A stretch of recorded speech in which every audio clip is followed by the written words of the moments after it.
ಪ್ರಕೃತಿಯೊಂದಿಗೆ ಕೈಜೋಡಿಸಿ. ಸ್ವಾಮಿ ವಿವೇಕಾನಂದ ಅವರ ಮಾತಿನಂತೆ ಯಾವುದು ನಮ್ಮನ್ನು ದೈಹಿಕ, ಬೌದ್ಧಿಕ ಮತ್ತು ಆಧ್ಯಾತ್ಮಿಕವಾಗಿ ಹಾಳು ಮಾಡುತ್ತದೆಯೋ ಅದನ್ನು ವಿಷವೆಂದು ತಿರಸ್ಕರಿಸಿ. ಮಾದಕ ವಸ್ತುಗಳನ್ನು ಮಾರಾಟ ಮಾಡುವುದು ಮತ್ತು ಕಳ್ಳ ಸಾಗಾಣಿಕೆ ಮಾಡುವುದು ಅಪರಾಧವಾಗಿದೆ.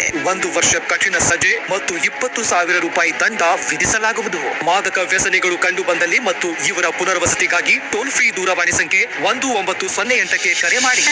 ಇದು ಭಾರತ ಸರ್ಕಾರದ ಸಾಮಾಜಿಕ ನ್ಯಾಯ ಮತ್ತು ಸಬಲೀಕರಣ ಸಚಿವಾಲಯ ಹಾಗೂ ಕರ್ನಾಟಕ ಸರ್ಕಾರದ ವಿಕಲಚೇತನರ ಮತ್ತು ಹಿರಿಯ ನಾಗರಿಕರ ಸಬಲೀಕರಣ ಇಲಾಖೆ ವತಿಯಿಂದ ಸಾರ್ವಜನಿಕ ಹಿತಾಸಕ್ತಿಗಾಗಿ ಜಾರಿ. ನಾನು ಈಶ್ವರ್ ಖಂಡ್ರೆ, ಅರಣ್ಯ ಪರಿಸರ ಸಚಿವ ಮಾತನಾಡುತ್ತಿದ್ದೇನೆ. ಸಮಸ್ತ ನಾಡಿನ ಜನತೆಗೆ ವಿಶ್ವ ಪರಿಸರ ದಿನದ ಹಾರ್ದಿಕ ಶುಭಾಶಯಗಳನ್ನು ಕೋರುತ್ತೇನೆ. ಇದು ಪ್ಲಾಸ್ಟಿಕ್ ತ್ಯಾಜ್ಯ ವಿಶ್ವಕ್ಕೆ ದೊಡ್ಡ ಸವಾಲಾಗಿದೆ.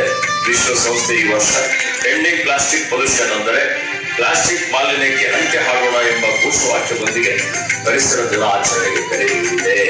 ಬಟ್ಟೆ ಚೀಲ ಬಳಕೆ ಮಾಡೋಣ, ಉತಾಯಿಯನ್ನು ಪ್ಲಾಸ್ಟಿಕ್ ಮಾಲಿನ್ಯದಿಂದ ರಕ್ಷಿಸೋಣ. ನಮ್ಮ ಮುಂದಿನ ಪೀಳಿಗೆಗೆ ಸ್ವಚ್ಛ, ಸುಂದರ ಪರಿಸರ ಪ್ರಿಯಾಗಿ ನೀಡೋಣ. ಮತ್ತೊಮ್ಮೆ ವಿಶ್ವ ಪರಿಸರ ದಿನದ ಹಾರ್ದಿಕ ಶುಭಾಶಯಗಳನ್ನು ಕೋರುತ್ತೇನೆ. ನಮಸ್ಕಾರ. ಇಂದು ಹುಟ್ಟುಹಬ್ಬವನ್ನು ಆಚರಿಸಿಕೊಳ್ಳುತ್ತಿರುವ ಎಲ್ಲ ನಮ್ಮ ಕನ್ನಡದ ಕಣ್ಮಣಿಗಳಿಗೆ ಹುಟ್ಟುಹಬ್ಬದ ಶುಭಾಶಯಗಳು ಸ್ನೇಹಿತರೆ. ವಿಶ್ವ ಪರಿಸರ ದಿನದ